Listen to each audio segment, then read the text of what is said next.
Hello, hello, hello. Greetings to you all. I would like to extend a warm welcome to our viewers tapping into this week's Black Mental Health Matters show, where we engage in conversation to deepen our learning about mental health challenges that are impacting the global Black community. I am your host today, Rhyana Ebanks-Babb, and today we will be delving into a discussion about how to move our minds and bodies through grief. So make sure you like, comment, share, and subscribe, and stay tuned. And when I return, I'll be introducing our lovely guests for today.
Welcome back. Welcome back.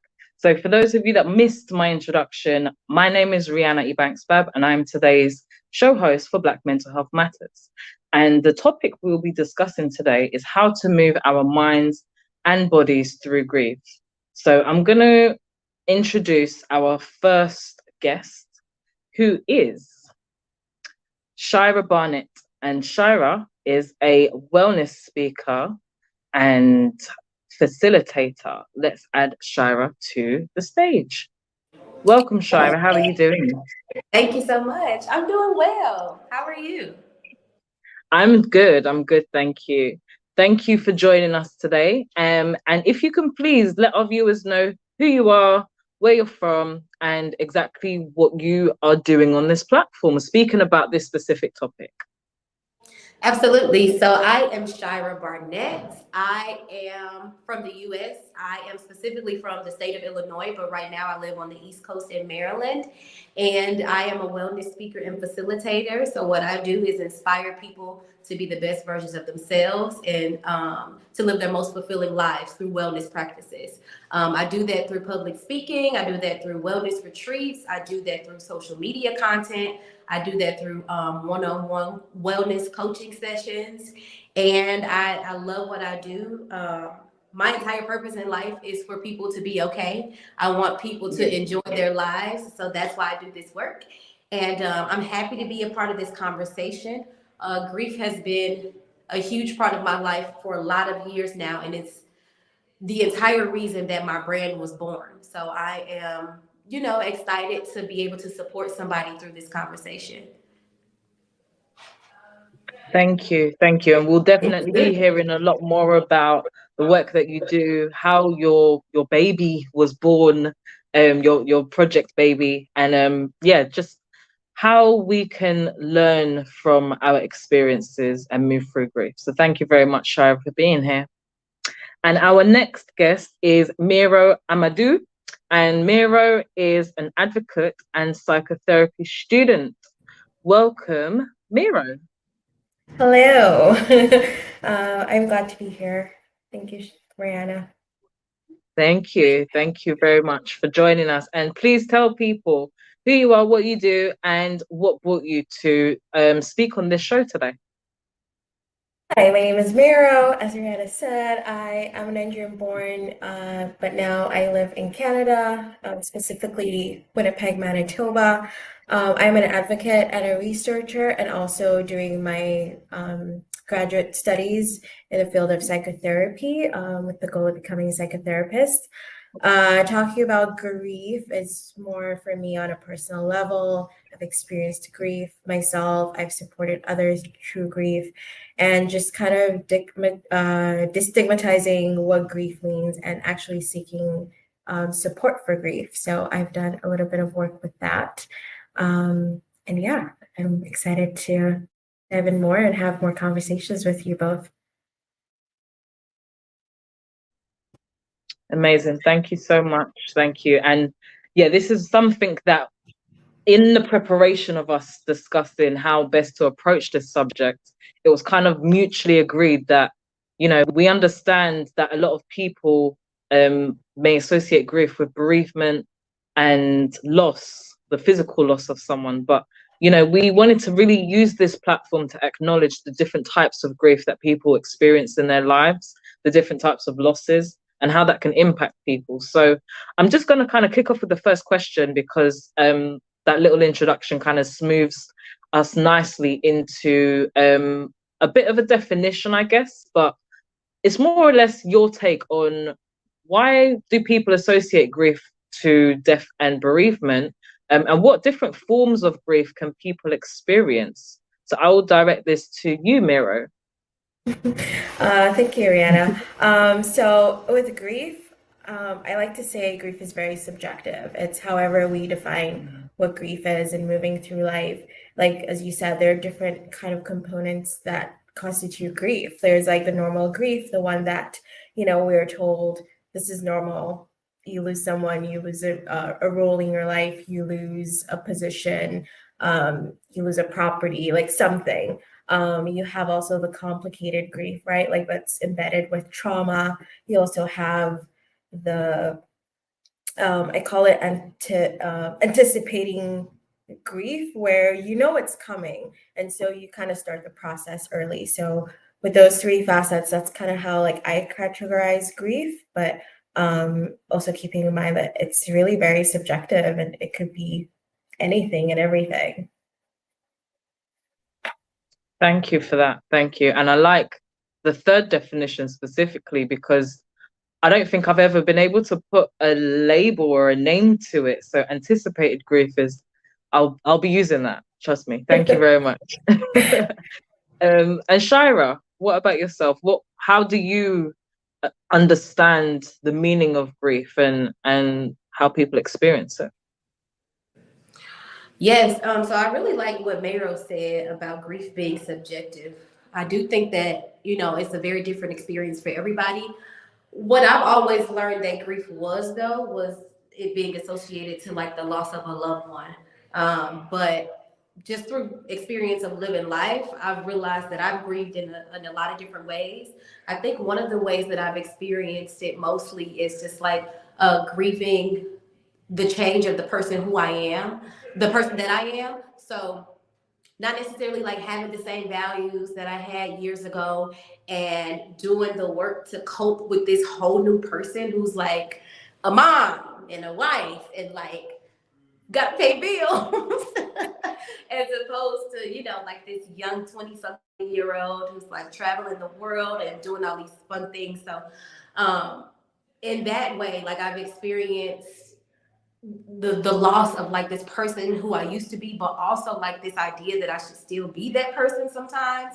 I think that grief can also happen like when we experience like loss of friendships, loss of relationships, job changes. It's so many different things. I think that it is we talked about this, but like the perception of loss of anything, of anybody, of anything, or any state of being, or any idea, and us like going through an emotional process of sorrow, sadness, depression, because we are experiencing the loss of that thing.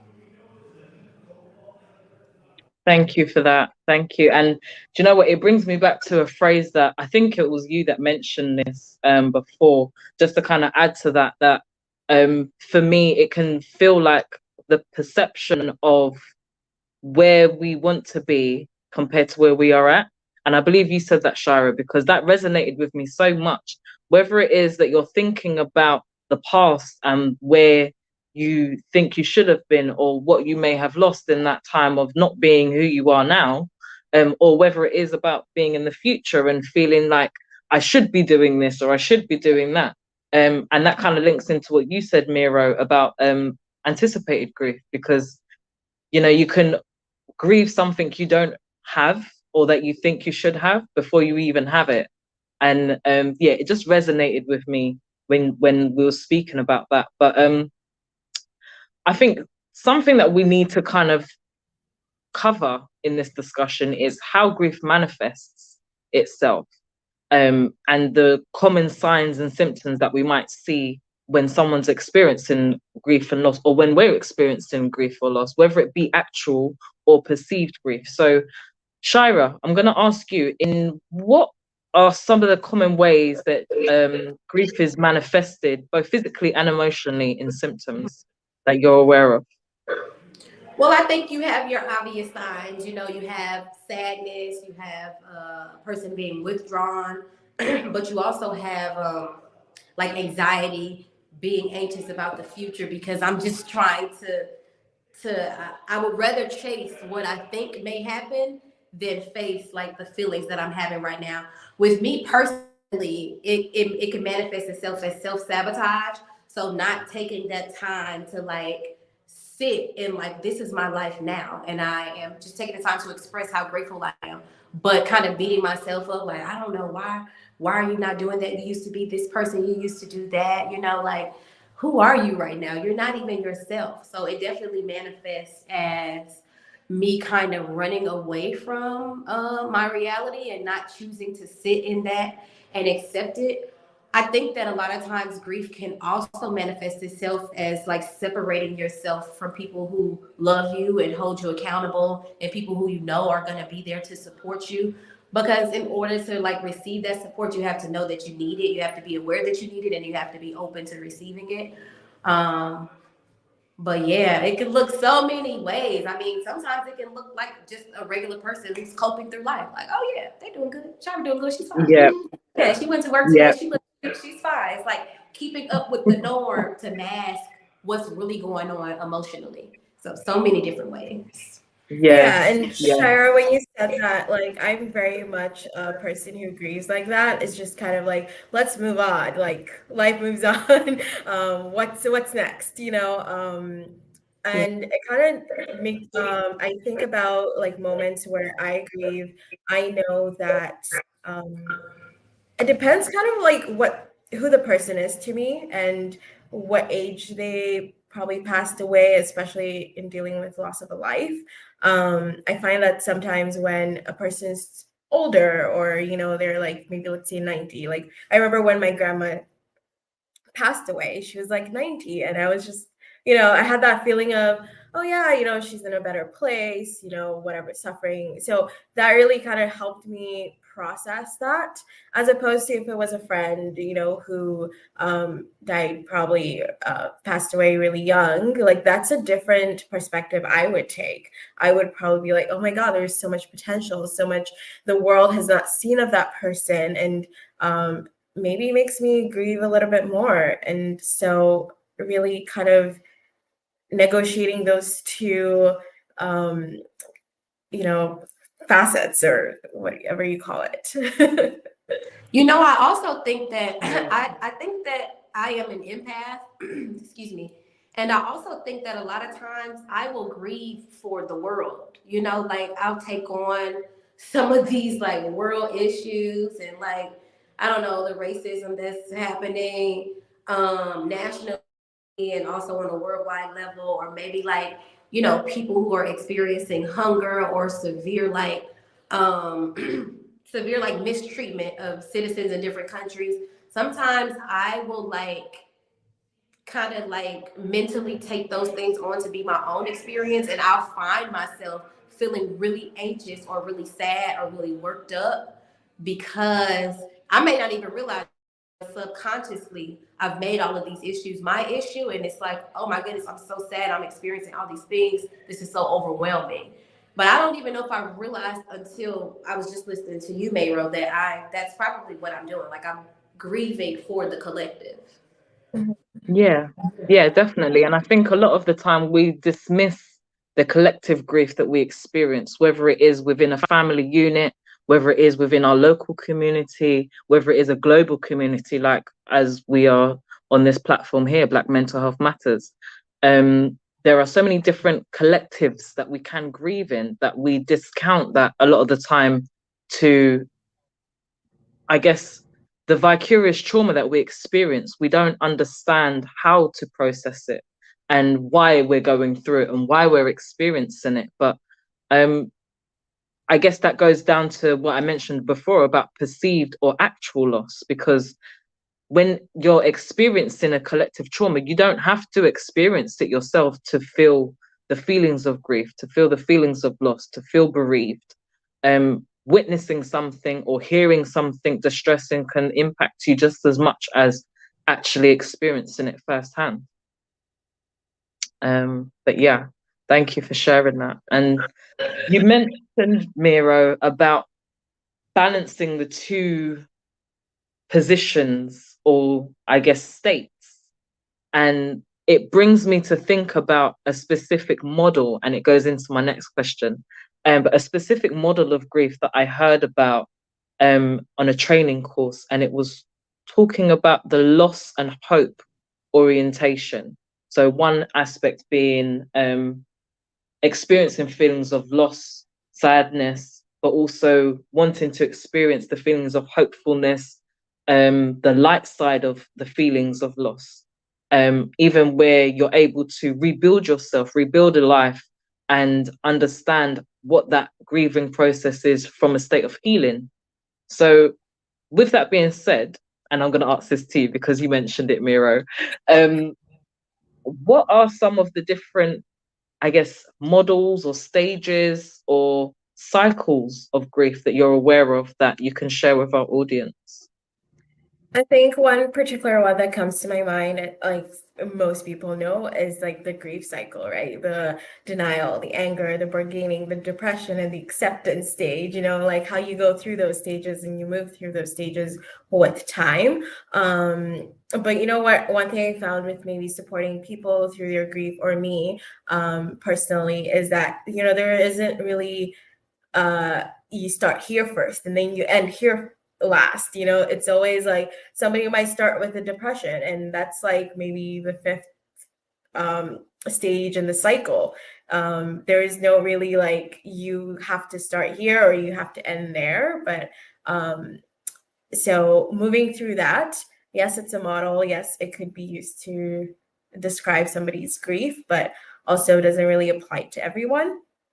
There's also another model I've heard called the tasks of mourning, where you accept, you embrace, you adjust, and you withdraw, and like you kind of go through those tasks as you wish. But I don't know if, again, grief is very subjective, I would say, in that sense. And I've also heard grief is a journey, and that just makes me think, hey, if it's a journey, then it has a destination, and grief doesn't really have a destination from my own experience. It's something you just kind of adapt to, or you live with, or you recreate what that means for you. So I'm curious what Shyrah has to say on her personal grief journey, as well as supporting others through it.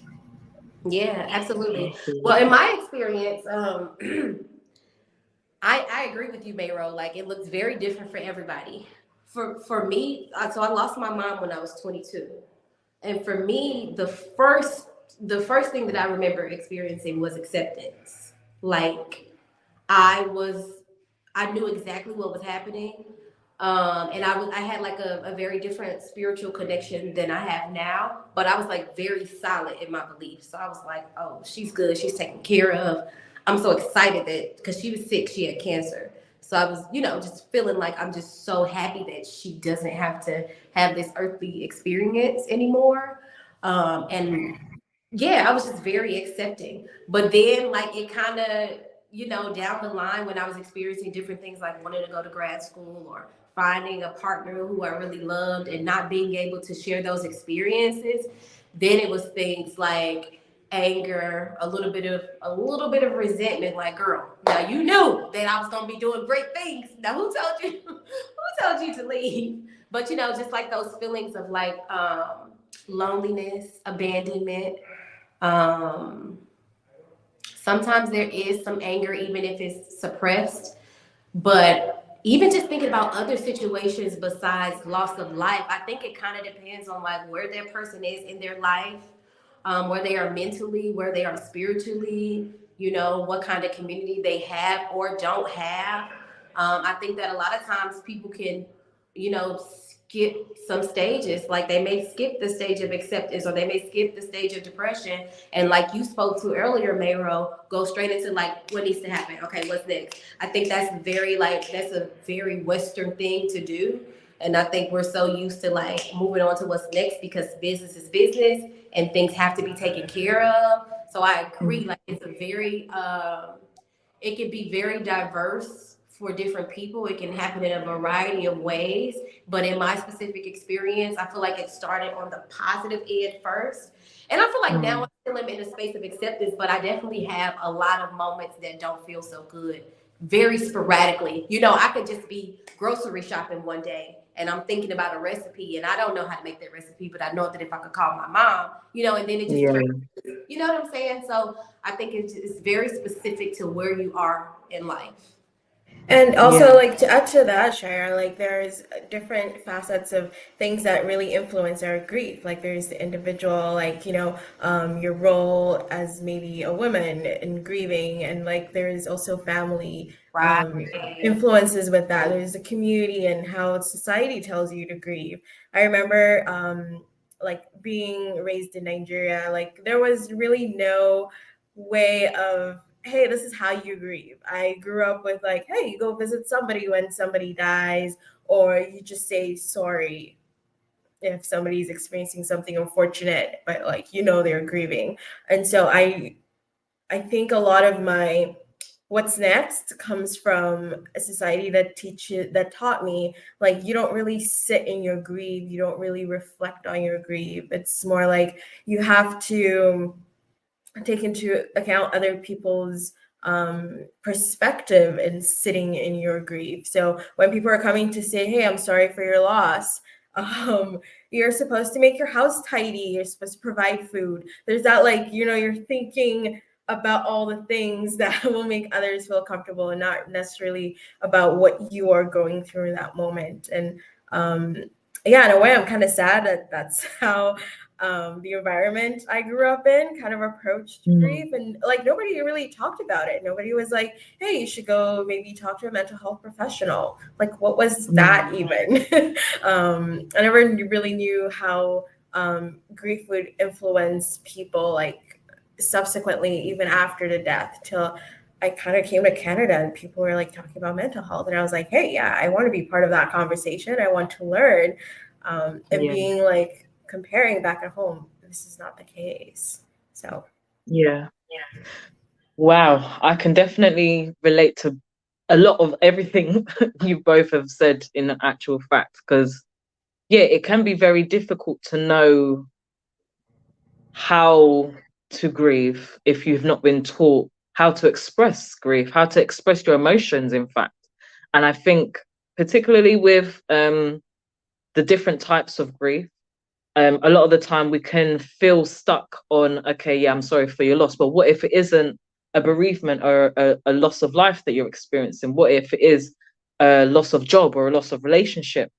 It could be loss of time, even. Like every day we lose time. And I know we mentioned this before, but just knowing that I could have spent so much time doing something else in my day, but I chose to waste it doing something else. But, grieving happens in different ways for different people. So I strongly agree with you both that it's very, very subjective. And speaking to your point, Shyrah, about the different feelings and the waves of emotions that you feel when thinking about the bits that your mum's missing out on. Again, I can relate to that because my mum passed when I was 4 months old. And I guess a lot of the emotions that do come up is like, you're missing this. Like, how can you miss this? You birthed me and you're not here to witness what you've brought into this world and how well we're doing, you know? And I guess it's also some feelings of happiness to know that I'm making her proud because I'm continuing that legacy as well. I've been told that I'm very much like her. So yeah, I can definitely relate to where you're both coming from. Yeah, and I feel like there's so much in that too, you know, like, and I know that I can only imagine, I don't even know if I can imagine how these feelings may show up for you, but a lot of times for me, it's like, I wonder what she would say in this situation. And I actually have no idea what she would say, you know, it's like kind of grieving the unknown as well, grieving what might have been, what could have been, what maybe was not, just grieving these perceptions that are sometimes just like imagined or created like what you have, and then like grieving the fact that like that is my grieving process, like that's what I have to go on right now. So Definitely, it's like grieving the undoing of a process or undoing of a persona that you've created because you don't have any other information. So or how a situation might turn out. And we mentioned about jobs, you know, like you may have been like, yes, I was the candidate for that one. And then you don't get that job. And then you have to grieve that excitement, grieve the position. I'm still grieving a job twice. I was an exceptional candidate, but they interviewed me twice and I did not hear anything. I am still grieving that. That was like 3 months ago. And I'm like, how dare you? That is so disrespectful. But in my mind, I'm kind of replaying, like, okay, what could you have done differently? What could you have said differently? Maybe you were a little too just whatever it is, right? I'm definitely still grieving that process, and it's so unfair. A lot of times, it's so unfair to ourselves because I'm like exerting energy on something, a false responsibility that I had in the situation when I could be like taking the time to actually heal, the time to actually affirm myself, the time to actually like release this thing, but I'm busy kind of blaming myself for parts of this loss. So Shyrah, what you said kind of reminds me of this this thing where if we invest so much time in something, I think maybe our grieving is much more intense, right? Like you put effort, you put time to prep for the interview, to you know, and not happening, or you know, like your relationship with someone, it's like that is time that you've invested. And so maybe thinking about how time really does make our grief more intense, or our grieving process more intense. That makes so much sense. Like, light bulb moment. 5 minutes and then I would be like, whatever. I wouldn't even remember. That's so interesting. Yeah. A light bulb literally just went off, like, oh my gosh, that is so true. Oh gosh, but I want to circle back to a comment you said earlier, Mairo, about not being taught how to grieve and how to respond to grief. And I think, you know, whilst talking to someone can be really awkward, like really, really awkward if you don't know what to say, or, you know, sorry, might just not cut it. Like, I know it can be very awkward to ignite these kind of conversations, but they're so crucial and they can make a world of difference for someone that's experienced some form of grief or loss. So in your experience, what have you done, or what do you see others do when needing to react to someone that's experiencing a form of grief or loss? Because we need to know how to be socially inept. We need to know how to converse and communicate. And, you know, the whole point of this platform is to support others. So share some of the tips and tools you've used or that you've seen others use to make that experience not so tense. Sure. I remember when my father passed away, and there was just a lot of I'm sorry for your loss. And honestly, it was that kind of like anticipated grief. Like I knew he was gonna pass away. I knew there wasn't a healthcare system to support what he needed, and like I kind of already like Shyrah, like maybe I started with the acceptance of it. And people telling me sorry for your loss. It was kind of like, okay, yeah, thank you, but also like try to differentiate, is it sympathy or is it empathy? Like for someone who has probably never experienced grief, I wouldn't say they firsthand know what it means to lose a loved one or parent, or someone who hasn't lost a job before.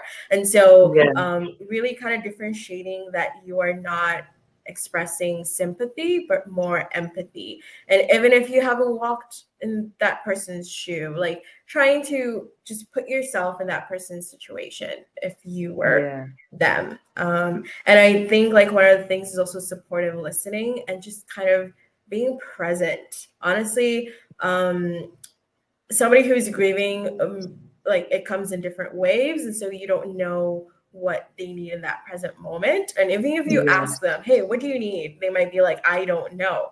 But just being patient and non-judgmental about they don't really know what they need in that moment, and that is okay. And just being able to I think I come down to just be present, and be patient throughout the whole process with the person grieving, or if you are grieving, even just being kind to yourself and being like, it's okay to feel these emotions, it's okay to take time to process things.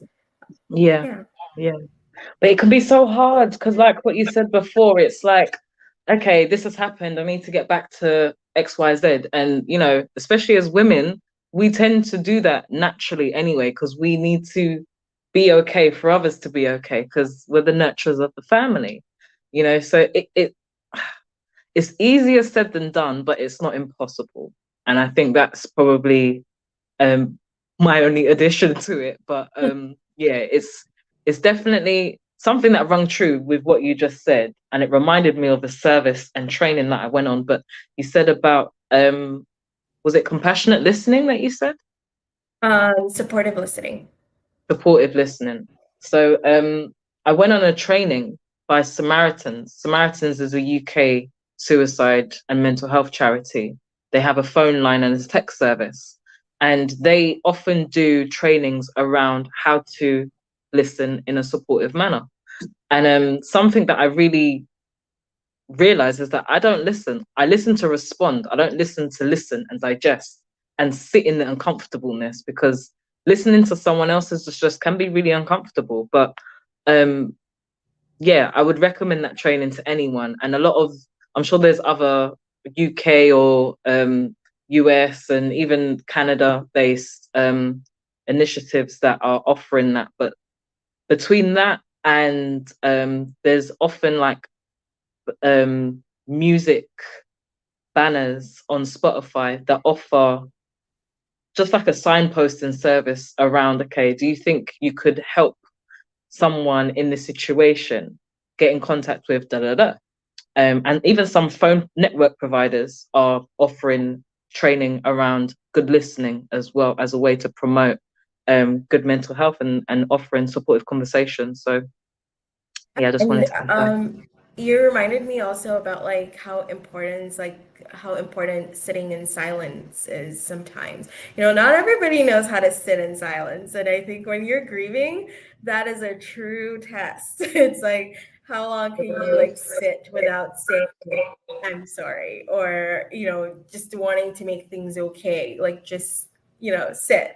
And so I remember like being on the crisis and suicide lines, where I volunteered a couple of years back, and they had to actually, like, going through that training was you actually have to be silent on the phone. Not that you're silent in the sense that the person cannot feel like you're there or you're absent, but more like just sitting with people in it, but being silent.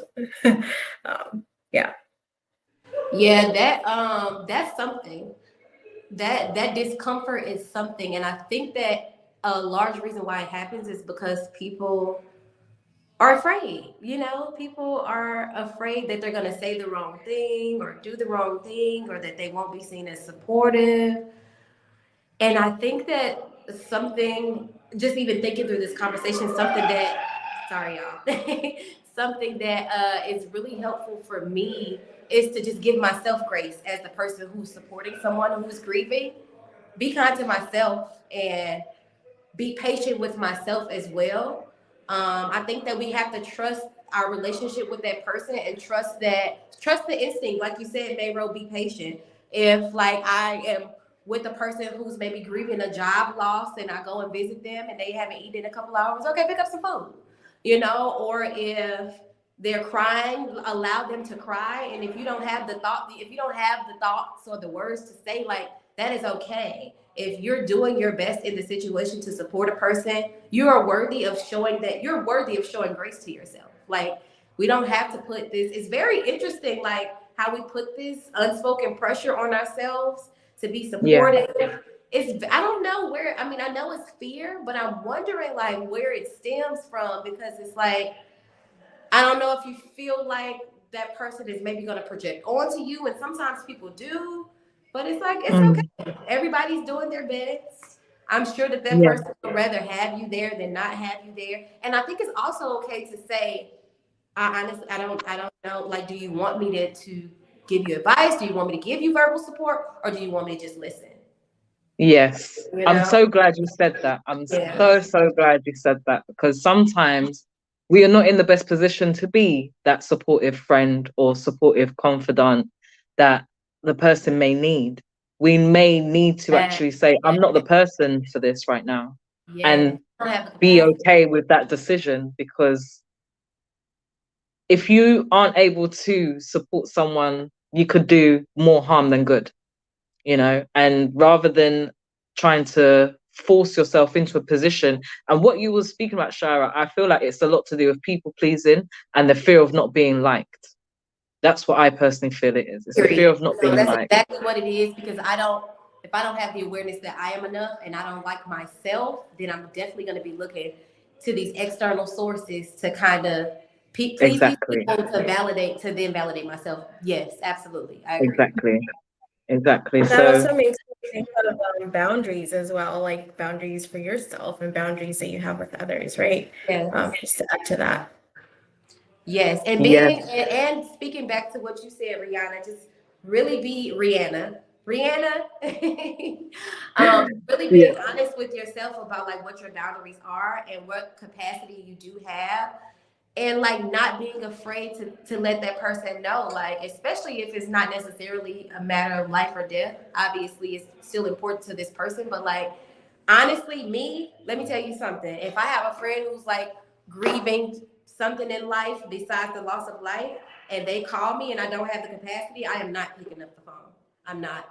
I'm going to give myself time to, you know, recollect. I'm going to give myself time to, if I need to watch TV, like, if I don't have the capacity, I'm in that space now in my life where I'm just like, I can't. Because in order for me to be a good friend and really support you the way that you deserve to be supported, I have to make sure that I'm filling my own cup and not just, you know, people pleasing.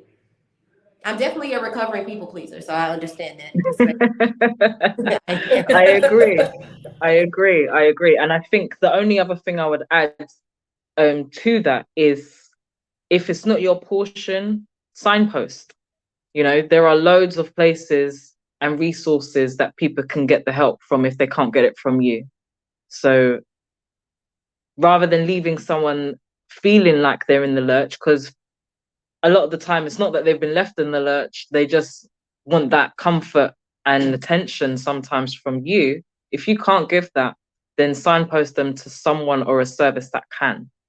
So that way they are getting the appropriate attention and support and guidance that they need.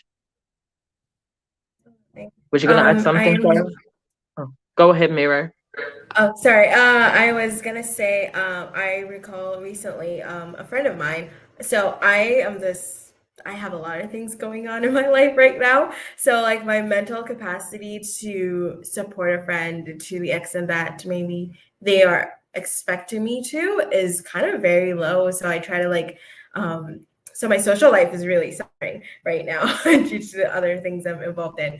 But one of my friends, I think she's going through like this grieving process of her own life and how life doesn't have a meaning, and she's trying to find that.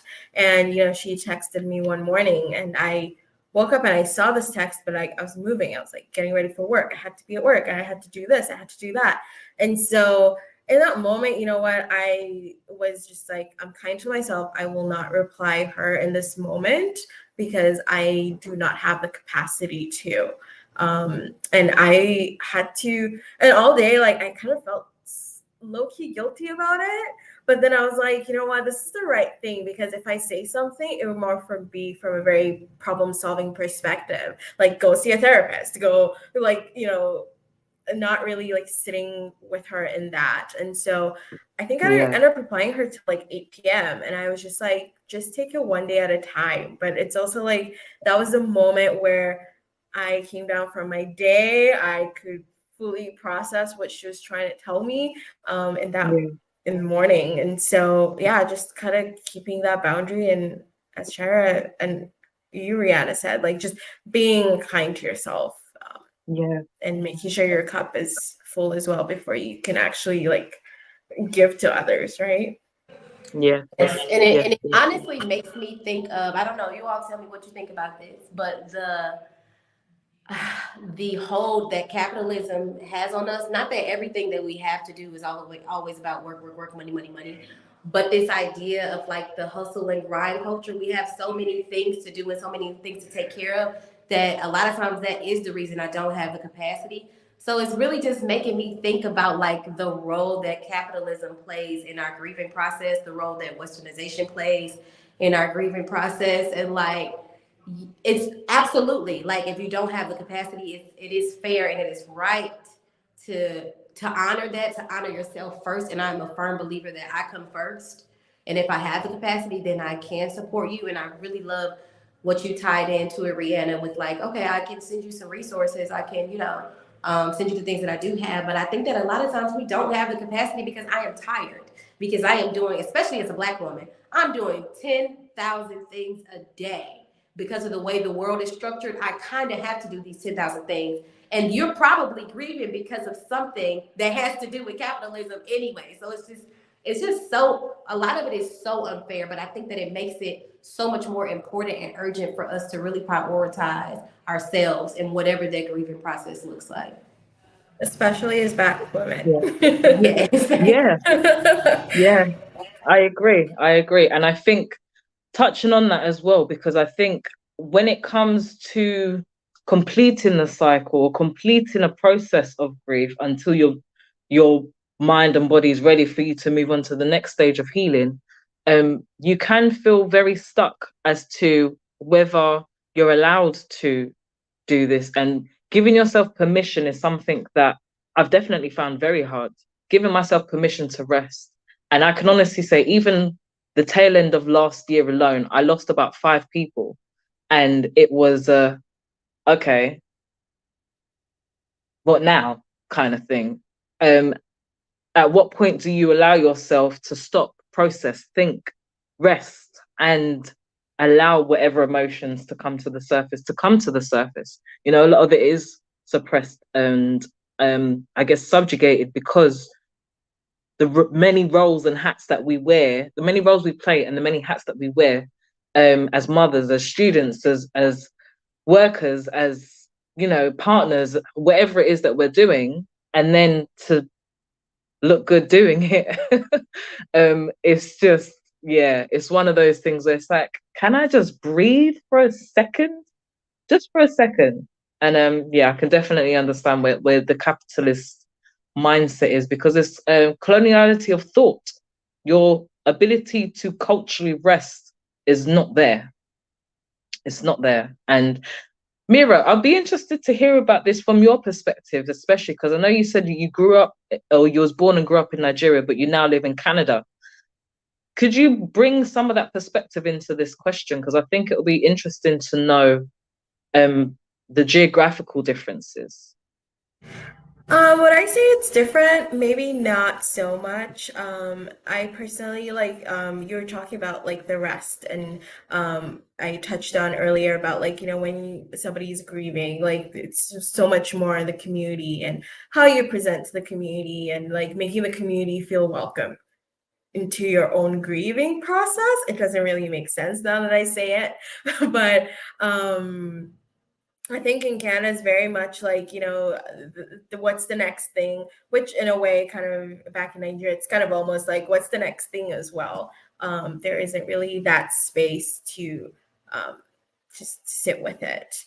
And then tying it back to what you said about boundarying, like just letting yourself as a Black woman to just really, stop. I remember when I first I entertained the idea of therapy. I felt like a hypocrite not going to school to be a psychotherapist, but having really experienced therapy for myself and just kind of really carving that 1 hour bi-weekly to talk to somebody that will listen to me not judgmentally. It's kind of like my own self-care time. And honestly, like I recommend everyone should try that.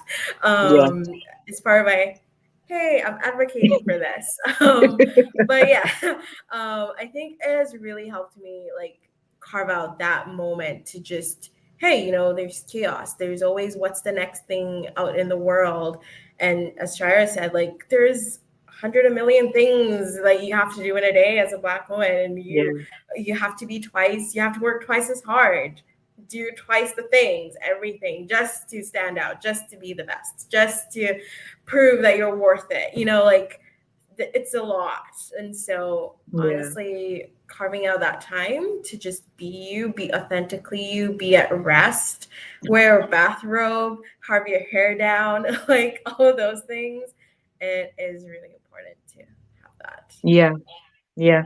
And the last point I just want to add to this before we move on to the next question is this notion of the strong Black woman trope, where we feel that, wearing these capes are accolades and trophies to be admired. And in actual fact, I didn't ask to be a strong woman. I didn't ask for it. Get And somebody else to do it. yeah, honestly, especially when my body is telling me I need to stop, I need to rest. And that in itself is a grieving process, grieving the rest you wish you had or the time you wish you had to rest, and yeah, I guess even just having this conversation, I'm having epiphanies like, oh my gosh. So yeah, this is very healing for me as well as I hope for the viewers that are watching. Absolutely. Me. Um, okay, so as we're moving into the latter half of our conversation, I want to turn our attention to some strategies and tools, exercises, tips, whatever you may call them, that can help our viewers and listeners understand how they can move through grief. Move through grief through our minds, move through grief in our bodies, hence the name of the show. So, what are some strategies, tips, tools, techniques that you've used to help you move through this process, or as some would say, journey, of grief? And I will ask you first, Shyrah. Yes. So I'll just highlight a couple of my favorite things to do to kind of move through any kind of grief that I'm experiencing. I absolutely love being in nature. So grounding by connect, like I remember this is when the pandemic first started. I was grieving Yeah. a lot. I was living by myself. My now husband, then boyfriend, is from Barbados, and he had got stuck in Barbados. He was supposed to go back home, and then he was like, "I'm gonna come back," and we ended up being separated for 6 months. And I Oh, had wow. just moved into this apartment with the expectation of both of us like moving in together, but it did not happen. Yeah. So I was in this apartment like grieving life before COVID, grieving community because I live in Maryland, but I don't have as much community here as I do, back home. Yeah. So it was a lot. And so anyway, the anxiety that I was experiencing was debilitating. It was very It was terrible. It was terrible. Like I was afraid to drive. Like if I got into a car, I was like super anxious, couldn't drive more than like 5 minutes. It was so much. And I remember talking to my husband now, and he was like, just like go outside, take your shoes off, and just walk in the grass barefoot. And I'm like, I'm always down for some earthy stuff. So I'm like, all right, bet. And you know, just like he was like the sun is like talking me through this meditation. He's like, the sun is like touching your skin, and you know, it's God reminding you that like all is well, you're okay. But so anyway, that just became my method of like grounding myself while I was grieving these things and experiencing this anxiety. And so now today I'm a sucker for like a good hike, a good walk in the park. Like I love running. I just like putting your feet or your hands or whatever on the ground, on the concrete, to remind yourself, like, I'm here in this moment. Yeah. This moment is all that matters. I am present. This concrete is hard, or this grass is soft, or it's itchy, whatever it is. Just like getting back present. That's one of my favorite things to do. Another thing that I absolutely love to do is dance, movement. I love working out. So I feel like it's just meditation really, because I'm just doing one thing while I'm doing that one thing. So if I'm doing a squat, I'm trying to get these gains, I'm doing the squat, you know? I'm not really thinking about anything else. I'm like, what is the dance movement? I found like this cute little YouTube channel with like Afrobeats dances. So they do like the little dance tutorials. But I feel like for me, like dance was one of my first loves. So like reconnecting to things that you enjoy doing, really, you know, it doesn't have to be physical or exercise, but like tapping back into when was the last time I felt like myself? All right. When was the last time I was grounded? When is the last time I was happy? When is the last time I did feel like I had that support? When is the last time I did feel successful? And kind of going back to whatever those practices were that you've been doing your whole life or that you did a while ago, and just tapping back into things that we enjoy. And the last thing that I will mention is community. Having that community, whether it's one person or 100 people, reaching out to somebody so that somebody in your circle knows how you're feeling, whether it is a loss of a person or a loss of an opportunity or whatever it is that you're grieving about. Somebody, even if it's just one person, needs to know so that they're able to, you know, support you when you don't have the capacity to support yourself. Yes to everything. Yes. Thank you so much, Shyrah. Thank you. And Mairo, what about yourself? What are some of the things you do to help release the grief, I guess? You know, when like grief happens, typically, sometimes with our death denying culture, or like, you know, we tend to, you know, suppress our emotions. If we're not taught how to express emotions, we tend to suppress them and be like, oh no, it's not okay to cry, or, you know, like crying is weak, blah, blah, blah. But, you know, like, honestly, I say just let the emotions flow when you feel them. Like, our creator gave us emotions for a reason. It's not to be suppressed. So, you know, the way we welcome happiness, why can't we welcome sadness in the same way? Why can't we welcome grief in the same way? Why can't we welcome all the so-called negative emotions the same way we welcome joy, happiness, and excitement, you know, like, so just honoring all our emotions and letting them flow when they do. When you feel like crying, cry. If you feel like shouting, shout or yell or whatever feels right for you in that moment. So yeah, I really do honor my feelings when I feel like crying. Sometimes my partner's like, why are you crying? And I'm just like, honestly, I don't know, but I am crying and it feels damn good. And so like another thing for me is incorporating play in my life. I love to play. We are all just grown-up kids. You know, like I don't know when we get to being adults and we're like, oh no, playing is like so childish. But like it's very important to play. And just to be excited and be your inner child and let it go, you know, like I really find that comforting. And also another thing I would add is you know, visualizing things. I have this visualizing technique when I am so upset or when I'm so worked up or when I'm grieving. It's just really imagining somebody pouring like cold bucket of water on top of me, and like feeling all the sensations in my body, paying attention to how my fingers feel when I flicker them, or like when I, do whatever, how my toes feel being on the ground or touching the grass, as Shyrah says, with nature, and just like really soaking in all of that, our environment, our feelings, our sensations. It's just really grounding for me and really helpful. Amazing. Thank you. I guess I'll add a few to remind you all of what we spoke about earlier as well, because there is so much wealth in what we spoke about, honestly, and I think we need to kind of highlight this to the viewers. So, we mentioned about journaling and journal therapy. We mentioned sometimes it being in the form of an expressive letter and burning that letter, releasing that energy that's attached to it, renaming some of the attachments that we have to the people, places, and things that have contributed to the grief in our lives, and changing that grief narrative. We spoke about ritualizing and honoring the memory of the person or things or experiences that we've had, as well as personification. I think, Mairo, you mentioned this personification of grief and healing, and what that looks like in the physical world. There's also Reiki. Shyrah, you mentioned about Reiki.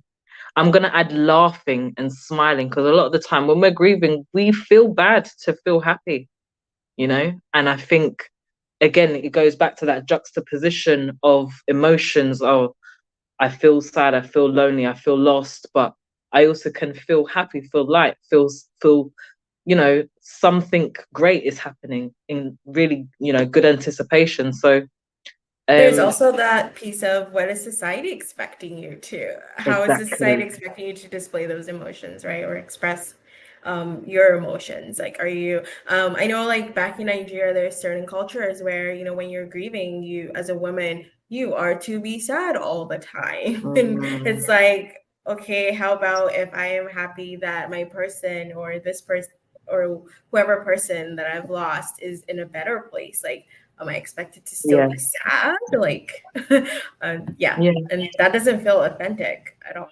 So.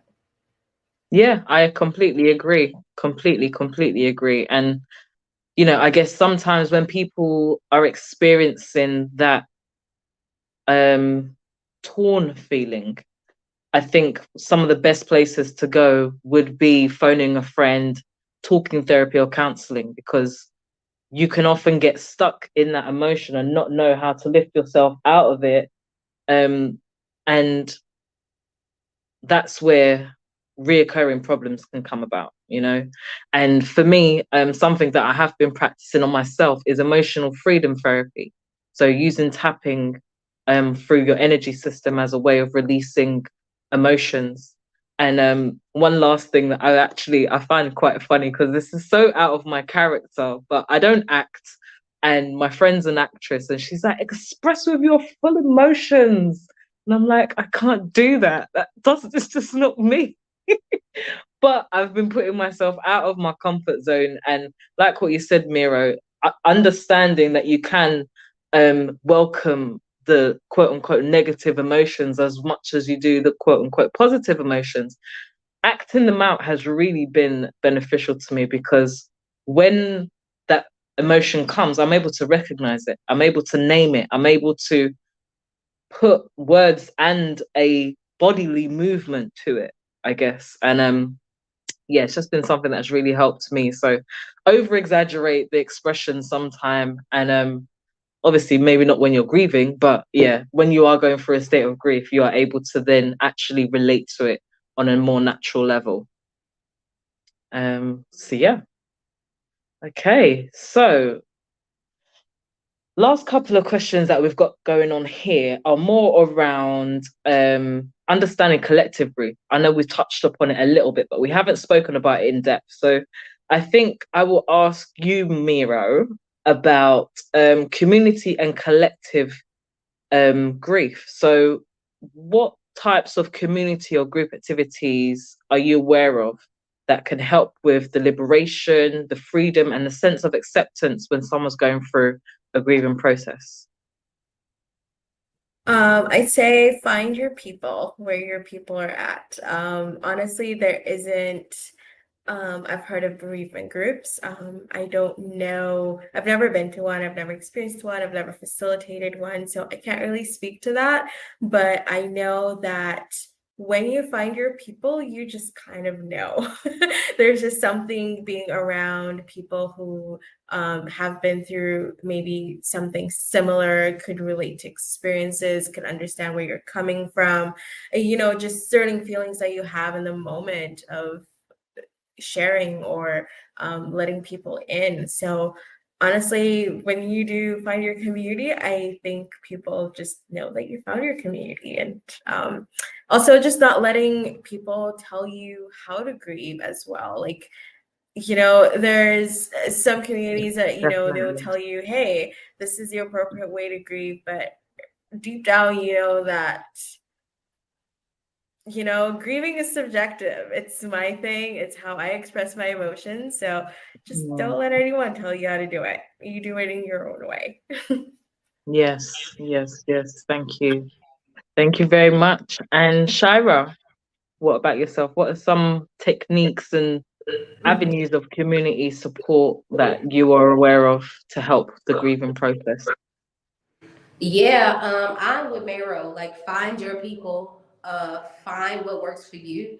But I will say, I am like a TikToker now. You can find everything on TikTok. So just like using the resources that we have in the digital age, you can literally search TikTok for, like, I don't know, grieving groups in Maryland. And you will find 1,000 videos that kind of speak to what your needs might be. So using those digital resources, I will also say, like, start with what you know. If you don't necessarily know what you want, like what you're looking for, maybe set up a consultation with the mental health professional to see, like, if that's the route you want to go. But they can also provide other resources, as well as, I'm sure, like, if you were to call like a grieving center or some kind of grieving community, they will also be able to, like, share different resources. So I've never done like grief counseling either, but I do know someone who has, and it was extremely helpful to them. Um, I know that, especially these days, all these different Facebook groups, there may be like Facebook groups for people who are like, there are a lot of like job searching Facebook groups. So people there may be able to relate to like the grief of like, losing a job or losing whatever lifestyle you were accustomed to. For me as a new mom, maybe it's not necessarily like a grieving group, but I'm definitely like grieving parts of who I was before I became a mom and just the life that I lived. So for me, like, I look to those circles. There's a really cool mom group here in like the DMV area that is specifically for Black women. But there I'll find people who have the same experience. Like, oh my God, this is also new. I have no idea what I'm doing.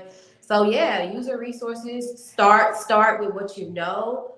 Um, like, touch the people who are closest to you. Like, that's the most important community that you have, is the people who are in your household, or the people who are at your job, or the people who are in your neighborhood, or your relatives. Like, use what you know. And I just think it's so important for us to, if you have the capacity to say what we need, or write what Yeah, we need, or ask for what we need, because 9 times out of 10 there are resources out here and people want to help. They really do. yeah, yeah.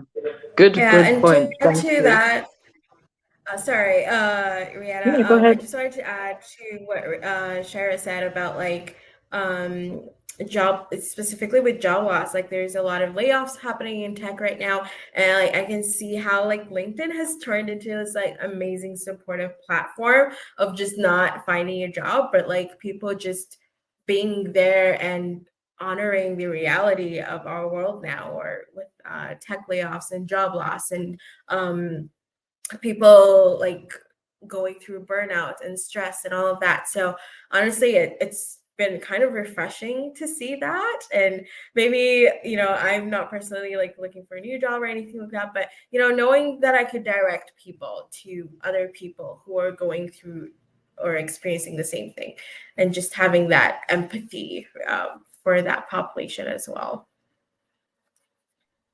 Yeah, I love that. I love that. And you know what? It's true. I have been seeing there's more of an empathetic shift on LinkedIn that I haven't seen in recent years. And I think it goes with this whole thing of bring your whole self to work. And if you are someone that is grieving, it can be very difficult to reintegrate into any social environment, whether it is your friendship groups, larger extended family, or being at work. It can be very difficult to reintegrate back into that environment and know how to be.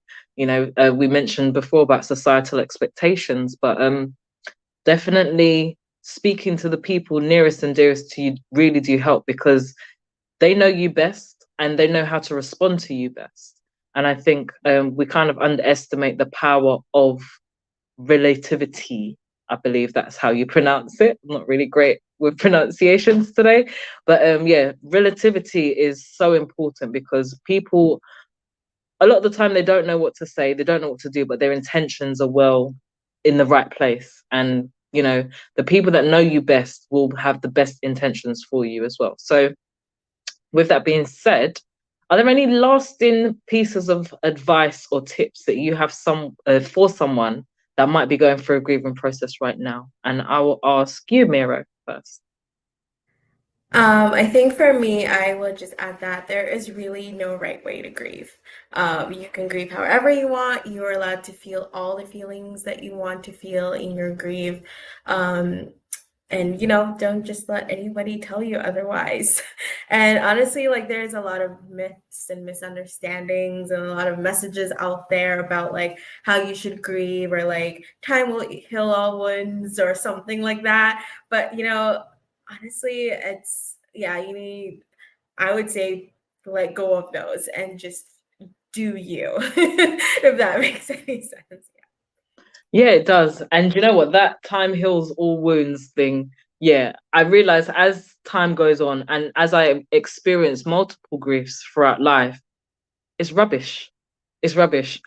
Grief, grief sits with you, it stays with you, but you grow around your grief. And that's something that I've realized, that, you learn different ways of coping, you learn new ways of seeing the other person or the other thing, another perspective of the situation.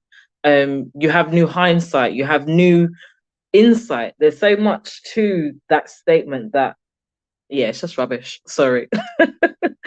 But yeah, thank you for sharing, Mairo. And Shyrah, what about yourself? Any lasting bits of advice that you can give anyone that's watching that might be experiencing grief right now?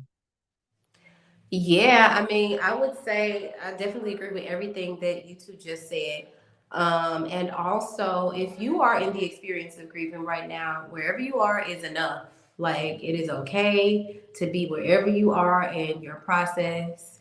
It is okay to have the feelings that you are having. It is okay to have the regrets that you may have.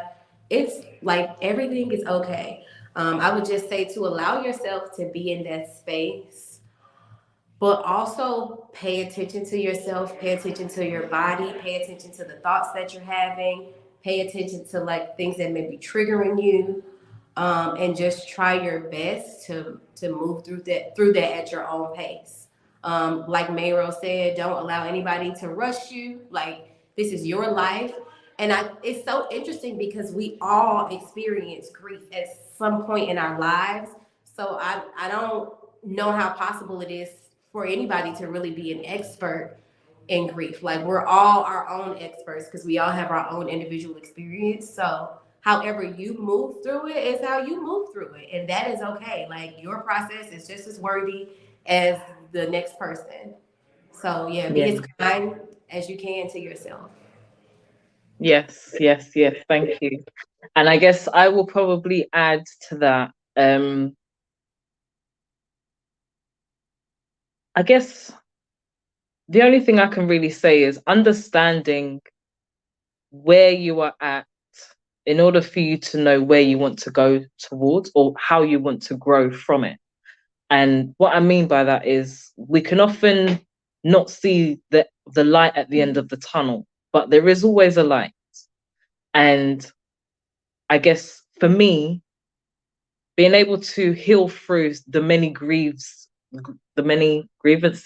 that I've had to define what a healed version of me looks like. And that doesn't mean completely healed. That doesn't mean that I'm completely fine. It may even just be that I'm 60%, but what does that look like from where I am today? And defining that for me allows me to map out a journey for myself. Hence why I call grief a journey. It may be a cyclical journey, one that is always, it's never ending, but it's something that you can look back at and you can say, I'm not there anymore. I'm here now. And if I'm able to look at what the next phase of life looks like, I can begin working towards that as well. Mairo, was you going to say something? You're on mute, my love. Oh, sorry. I just wanted to say I totally agree with all that you said. I think that's all I had. I was just like really echoing what you said. Thank you. Because I know before I know the viewers would like to hear this, but when we was planning and prepping, we mentioned about grief being a journey, and Mira was like, "No, I don't agree with that language and terminology." But again, as you said, it's very subjective, and for me, I can definitely say that the many journeys that I've been on allows me to unfold the onion that I am, to penetrate through those deeper layers, the stronger layers that might need a bit more extra work, might need a bit more extra support, but eventually you get to the core and can start the journey again. So thank you for your insight, your wealth of knowledge. And I think as we close the show off, it would be absolutely amazing if you could share with our viewers what your projects are, where people can find you, and what you've got coming up. So Shyrah, what's coming up for you in 2023, and where can people find you? Yes, 2023 energy. Right now I am working on, so I do have a website. My website is live. It is ShyrahLauren.com. So ShyrahLauren.com. And there you can find what services I offer, as well as like book a consultation if you're interested in wellness workshops or one-on-one sessions. And right now I'm working on establishing an official online community. So soon you'll be able to subscribe to my wellness content and services, and you'll be able to be an official member of my community. So that is very soon to come. Right now I am also working on, I have an upcoming wellness retreat this summer. More information to come, but you can definitely find me on the socials to stay like up to date on the things that I do have going on. On Instagram, that's where I'm most active. I can be found at trilltalk.co. On Twitter, I can be found at trilltalkco. And what else is it? TikTok, I think it's trilltalk.co on TikTok. And what else do you have? We got Twitter, Instagram, LinkedIn. I am Shyrah Barnett on LinkedIn. You can see the spelling of my name right below me. And yeah, I think that's it. Amazing. Thank you so much, lovely. And I'm looking forward to hearing more about this online community, because given the fact I'm based in the UK, the retreat doesn't seem very feasible for me, but definitely the online community. Absolutely. Thank you. And Mairo, what about you? What have you got coming up? What does 2023 look like for you? Oh my gosh, it looks like a lot. But Shyrah, I really want to hear more about your retreats as well. I don't live too far away, so I'd love to hear more about that. Some of my ongoing projects right now, I am involved with Artists for Mental Health. We are an organization that deals with the stigmatization of mental health and creating a community for artists around Canada. And kind of beyond a little bit, we are stretching a little bit. But yes, I am involved in that community, as well as I work at the Crisis and Trauma Resource Institute. So we offer a lot of trainings with mental health, workplace assessments. It's like your one-stop shop for resources and training. Yep. As well as, I'm trucking on with my graduate school and becoming a psychotherapist in the near future. So, those are things Amazing. I'm involved in. If you want to find me, I think the best way to connect with me is through LinkedIn. I am open to whatever sort of communication you want to have with me. I welcome that. I do a lot of research. So if you are into research and you want to contact me or connect with me, I am also super excited about that. So, yeah. Amazing. And I can definitely vouch for the CTRI resources. They are amazing. So yeah, thank you very much for sharing, Mairo. And best of luck with your studies. We need more people that are trauma informed in this space. So thank you for the work that you're doing. So we have come to an end of our show. Thank you both so much for joining. And yeah, it's just been an amazing experience talking about how to move through grief from our minds and our bodies, and just defining what grief means to us. And I guess something that I've definitely taken from this, Mairo's phrase, is that grief is subjective. Grief is very subjective.